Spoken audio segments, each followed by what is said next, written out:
Are you satisfied with your understanding of sustainability? If you are not, imagine a journey together, a pluralistic one, with academia, innovators, startups, NGOs, all looking for solutions to the greatest challenge of our time.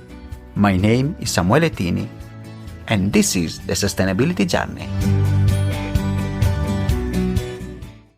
Welcome to a new episode, and today we are going to go on a journey. Usually we have done a lot of work on academia, discussion about leaders. So today it's a lighter episode, but of course full of insight. And we do it today with an author and somebody that has gone through a journey retracing Lawrence step in the Middle East. So I'm very pleased to have here today Miles Spencer. Miles, thank you so much for being here with us today. Samuel, it's a real pleasure to be on your podcast. Thank you for having me. And Miles, I mean, you are doing an awful lot of work on entrepreneurship, and also you've been an author of the book. So, but before going there and discussing, I want to know a bit more about you. Who is Miles, and what is your background and journey? Well, I think I'd start all things by saying I'm a father, two young kids, 13 and 11. And so many things in parenting my two kids are common to mentoring entrepreneurs, adventuring in the desert, etc. Because as Picasso said, he took half his life to learn to paint like a child. I took half my life to learn how to advise and mentor like a child, because I have two of them myself, and it's a lot of fun.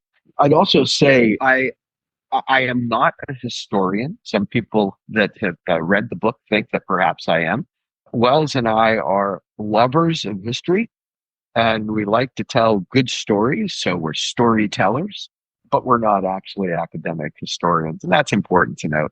I'm an entrepreneur. I've started 3 businesses, which I've had the pleasure of creating about 1,000 jobs and selling each one of those. I've just bought a 4th.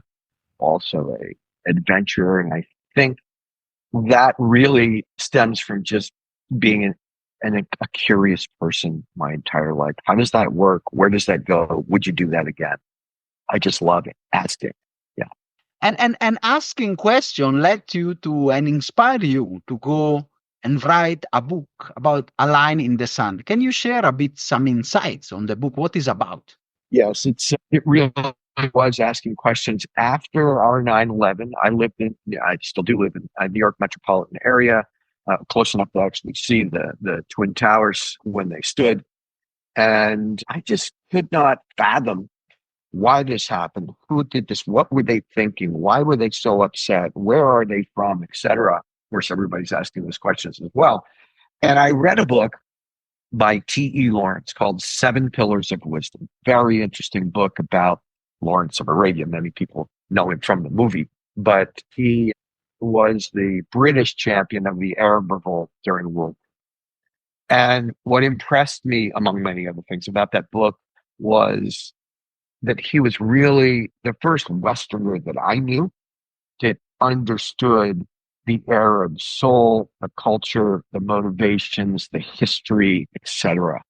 And after reading that book, my co-author, Wells Jones, was coming through town, asked me what I was reading. I said 7 Pillars. So was he.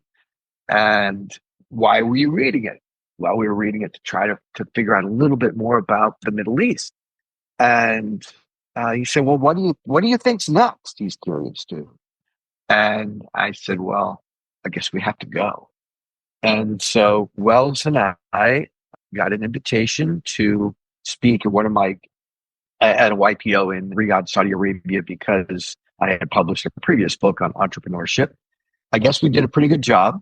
They asked us, now we're inside the tent, right? They asked us, what else would you like? And we said, well, we'd like to trek 1,100 miles from Jeddah, Saudi Arabia to Damascus, Syria on foot and camel and horse. To their credit, they said, wonderful, how can we help? That was our first learning about how welcoming, accommodating, and truly appreciative the Saudis were for 2 Americans who had shown up on their doorstep to learn and understand more about their culture. And that's, Wells and I have done many adventures together, but our adventures are not check the box. I've been to Everest, check the box. I've been to Galapagos, check the box. I've been to Antarctica. They're more like, how can we turn this adventure into a purpose? It allows us to teach people about the region, the culture, the people, the cuisine. We have recipes in the book. So it was a wonderful journey from Jeddah up the Red Sea coast through Yenbo and Al Uwaja and Aqaba over to Wadi Rum through Jordan. And Lawrence was also a big fan of Crusader castles. We got to see Karak, Damascus, and the great castle of Crac Chevalier, currently, which is in Homs, currently a little too close to Aleppo, frankly. We returned from the journey and had written a blog and eventually turned that into our book, A Line in the Sand. Fantastic. And it's really an adventure of a journey on the footstep of Lawrence. And then now you have blended a bit also, I think, also you have blended historical facts, historical work, but also with a bit of fiction in a novel. So which challenges also you did in blending and trying to be factually historical, but of course creating a novel? Well, it's a great question. As my lady often reminds me, she doesn't want to interrupt my good stories with her facts. Right. So first and foremost, we're storytellers. And so 2006, the story was easy to tell because we had experienced those things that Magnus and Finn experienced ourselves.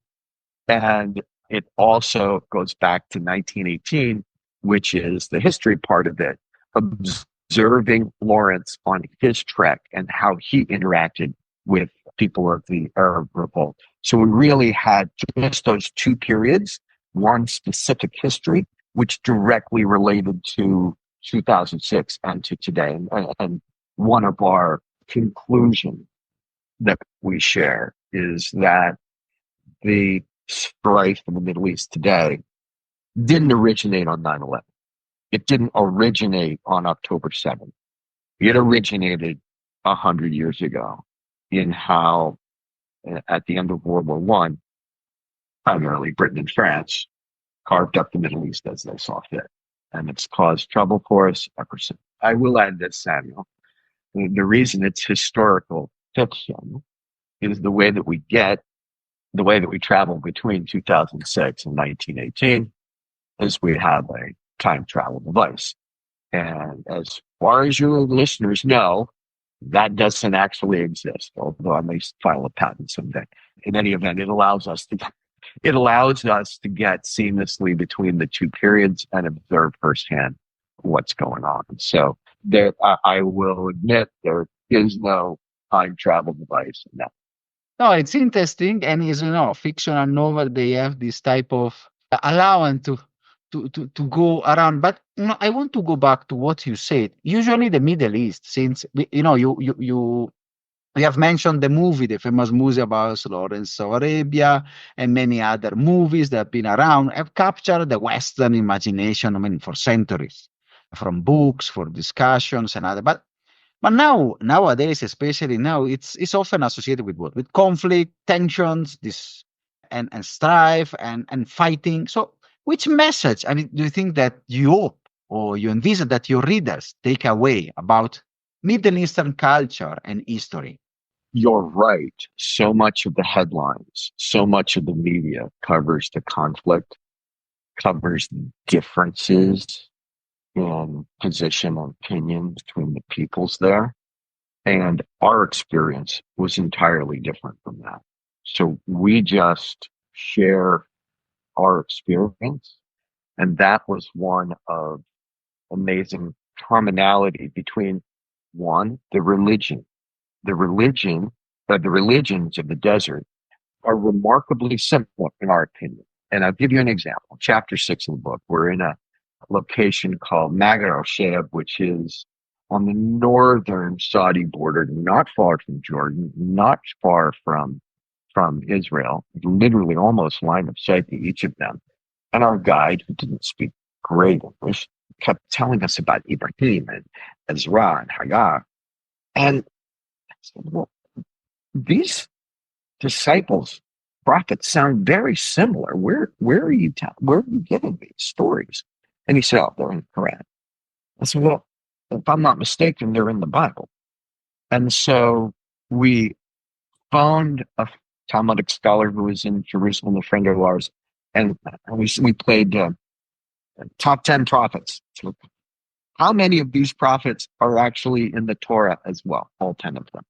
And so our epiphany in that moment in this archaeological site, said to be where Moses had lived on his journey, was that many of the prophets and many of the stories are shared. So we talk about these religions that are so different and causing all this conflict. And reality, there are more commonalities than there are differences. The differences get magnified and amplified, but the commonalities are what we share. I'll give you one other example of what you don't see today in the media, and that is the people. We've spent extensive time with the people of the region, and surprise, surprise, just like the religion, they live humble lives. They need to eat each day. They need to have a source of water, which unfortunately sometimes even becomes difficult based on the conflicts that are there, and the borders that have been drawn, and the treaties that have been made, all by colonial powers far, far, far away from where they live. But in the end, as we say in the book, grandmothers have the right to enjoy time with their ones. And that's universal. So no, that is very interesting. And I want to ask a subsequent question. Do you have any plans for future works, exploring similar themes, similar work, or similar other adventures? Thank you so much for asking, Samuel. Yes, indeed. We have just completed the second draft of the next adventure, which includes Magnus Amthen, and it has the same themes of colonial powers basically divvying up the region, and it happens to be set in Havana, Cuba, 90 miles offshore of the United States. So our second book will be out in the first quarter of next year. Fantastic, and also an interesting work, also going back to a area of crisis, and which is still not spot, also of a relic, better said, of the Cold War. And which are other? So you discuss about Lawrence and other. Are there any other historical figures that you are also trying to you are thinking about? Well, obviously, in this book, there are other historical figures that we deal with. Prince Faisal, who was the son of King Hussein, who was the Hashemite king of the Hejaz, which is the western portion of what is now King Saudi Arabia. So he is important in the book, as is an interesting man named Lowell Thomas. He's an American who was sent by the Americans originally to the French, to the Western Front, to basically document some hero somewhere that they could bring back to America and show that the war was a good idea, and he couldn't find anybody. So he continued on to originally Cairo, looking for General Allenby, who ran the British troops there, and Allenby told him about this man locked in Arabia. So in several scenes of the book, there's Allenby, but there's also Lowell Thomas, who literally created the persona. The original social media influencer, Lawrence of Arabia, was created by an American from Chicago named Lowell Thomas. So that was a lot of fun doing the research, but more fun telling the story itself. In our next book, obviously, Cuba has a long list of historical figures, especially among Americans that are familiar with, whether it's Castro, Che Guevara, Marti. But Hemingway was there, Sinatra was there, Eartha Kitt was there. There were a lot of Americans that just loved to visit Havana, and that made for a very rich second adventure for Magnuson. Fantastic. And then will be another interesting story to read, how to blend also novel, history, and work also. And I want to ask, which advice would you give to people that are interested also to become authors? Sometimes we get people, I would like to start a book. How do I start? How I can do it? So which is your take on there? I could give any advice, and I'm certainly not, I wouldn't consider myself a professional author, but I would advise to just get started. The way I work with Wells is I write the arc of the story and I write it very quickly. Sometimes I start in the middle, sometimes I start at the end, but our stories have a progression that follow a route. In our particular case, the route that we trek, not entirely walk, but walk, foot, camel, horse, and jeep, there was a clear route that was set by T.E. Lawrence. So we kind of knew what that route would be and what that arc would be. So my advice would be write every day, ugly or not, get it out. And, and the way I like to do it is get the arc of the story first and then come back and clean up. Now, others, the other end of the spectrum, there's Stephen King, who I understand writes very cleanly. In other words, what he writes, his 500 to 1,000 words a day are very clean and don't need a lot of edit. Rest assured, mine need a lot of edit, but I just like this. Again, I'm a storyteller. I'm not a historian. I happen to love history. And if I can entertain people and they can learn from history, that's great. So I go for the arc of the story, just like I'm telling the story to you or to somebody at the dinner table or roasting marshmallows at the campfire, right? Tell the story first, fill in the rest later. That happens to work for me. It might not work for all of your authors, but everybody has to find their process. But it's important to try every day. Understand, Billy Joel is a musician, obviously, that composes every day at the piano. And sometimes it's a lousy day. Didn't wake up well and he's not having fun, but he still does it because he works those muscles every day. So I think that's very, very important. And then the last thing I'd say is let yourself be inspired by observing the world around you. A wonderful place. And as a last question for you, you have been a serial entrepreneur, you mentor founders and others. So how this side of Miles has helped you also become an author? Well, I think inherently entrepreneurship is telling stories as well. The way I work is I look for big inefficiencies or problems in the marketplace or gaps. Could this be better?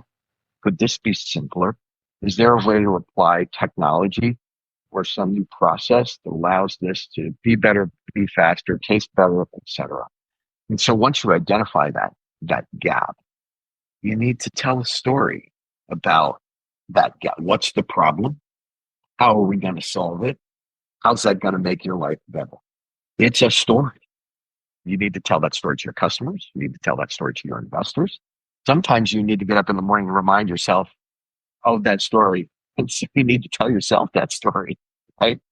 Remember, this is the story that we're working on. This is the story that we're trying to improve.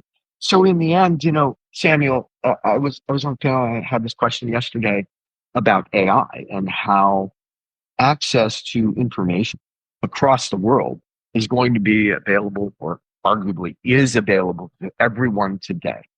So knowledge is easily accessible. We used to say it about the web.com. Oh, knowledge is going to be accessible to everyone. Well, it was a start. Mobile certainly helped it as it was accessible to everyone. They could pick up a phone. But AI is 10x or 100x because basically all knowledge up to now in the world is available instantaneously to everyone. So what's unique in a world in which knowledge is available to everyone? Well, the thing that's unique is storytelling. Being able to tell a story that explains the problem, the solution, why it's better, who did that, and get people's attention so that they can learn things, I think will be a crucial currency going. It's very interesting because, of course, AI now is at the fingertip. You have the best assistants, and with the knowledge of all humans and all humanity, at the just with your keyboard. So it's really important to tell the story, and we have seen also mentoring students, entrepreneurs, how also a good story, especially coming from developing world, where you need to solve problem issues. It's a real base. So it's an interesting perspective. I really want to thank you so much, Miles, for your sharing your insights and your work, and also for the message of hope that sometimes is good to have, especially during this period and during this crisis that, especially in the Middle East, are there. So it has been a pleasure and honor having you at the podcast. Samuel, a real pleasure to talk to you and to have a chance to talk to your listeners. I was going to end with some Swahili greeting. I'm just going to say jumbo. How about it? Thank you so much, Miles. Are you satisfied after this wonderful episode? Let's continue together our sustainability journey.